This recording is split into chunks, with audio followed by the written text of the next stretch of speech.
Roman Reigns ने पिछले 11 सालों में कई बड़े धुरंधरों के साथ रेसलिंग रिंग में लड़ाई करी, पर ये लड़ाइयां रेसलिंग रिंग में ही शुरू होती हैं और रेसलिंग की रिंग में ही खत्म हो जाती है।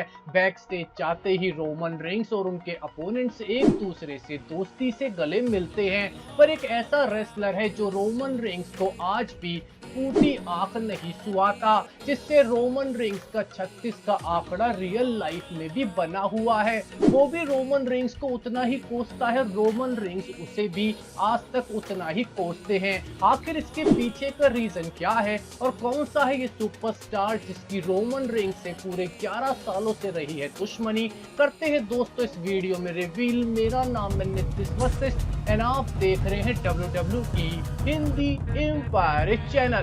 साल 2017 तक सबको यही लगता था कि रोमन रेंस का सबसे बड़ा दुश्मन ऑफ एयर है रेंडी ऑर्टन, क्योंकि साल 2016-17 तक बैक स्टेज लड़ाइयां, पॉलिटिक्स रेंडी ऑर्टन और रोमन रेंस के बीच में कई बार दुनिया के सामने आई। पर साल 2021 आते आते ये साफ हो गया कि रोमन रेंस का रेसलिंग का सबसे बड़ा राइवल, जिसको वो अपना सबसे बड़ा एनिमी मानते हैं, उस सुपरस्टार का नाम है फॉर्मर WWE सुपरस्टार चैंपियन और current all elite wrestling superstar CM पंक। CM पंक और रोमन रेंस के बीच में दुश्मनी कोई आज से नहीं है। ये दुश्मनी रोमन रेंस की डेब्यू से पहले ही शुरू हो गई थी, क्योंकि CM पंक ने ही शील्ड का ओरिजिनल आइडिया दिया था WWE को, जिस आइडिया में शील्ड के 3 मेंबर होने थे, डीन एम्ब्रोस, सेथ रॉलिंग्स और तीसरा सुपरस्टार रोमन रेंस नहीं, काइसिस ओनो। इन सुपरस्टार की CM पंक से अच्छी खासी दोस्ती थी, क्योंकि इंडिपेंडेंट रेसलिंग में इन्होंने कई बार CM पंक के साथ काम किया था।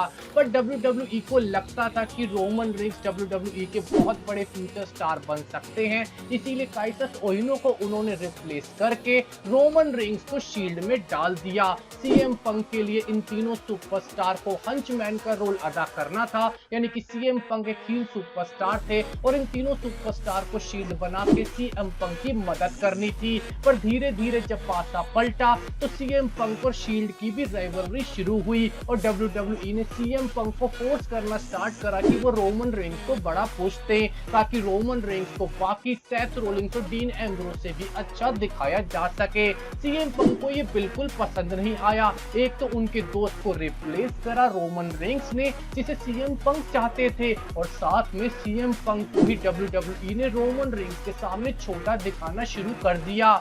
CM पंक ने WWE को छोड़ दिया, जिसके बाद CM पंक ने अपने पब्लिक इंटरव्यू में तक ये कहा कि रोमन रेंस को दिखाने के लिए बढ़िया WWE ने डीन एम्ब्रोस और सेथ रोलिंग्स तक को सैक्रिफाइस कर दिया था। ये बात कोई जॉन सीना नहीं थे जिन्होंने पहली बार कही थी।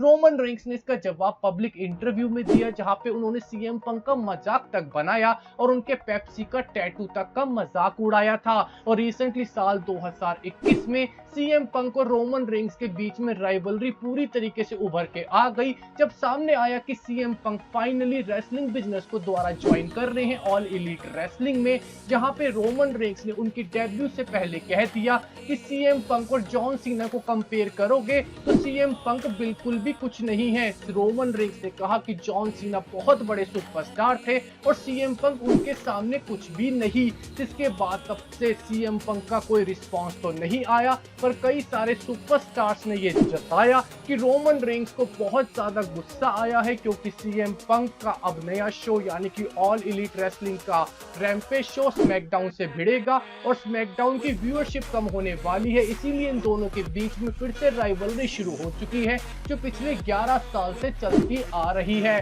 तो दोस्तों साफ है, रोमन रेंस का रियल वर्स्ट एनिमी, सबसे बड़ा दुश्मन अभी तक रेसलिंग बिजनेस में CM पंक है। दोस्तों हम आपसे पूछना चाहेंगे, आपके अकॉर्डिंग CM पंक और रोमन रेंस के बीच में अगर मैच हो जाए तो कौन जीतेगा? कमेंट सेक्शन में जरूर बताइएगा। हमारे इस वीडियो को देखने बहुत बहुत शुक्रिया। हमारे चैनल को सब्सक्राइब कीजिए, लाइक एंड शेयर। आपका बहुत बहुत धन्यवाद।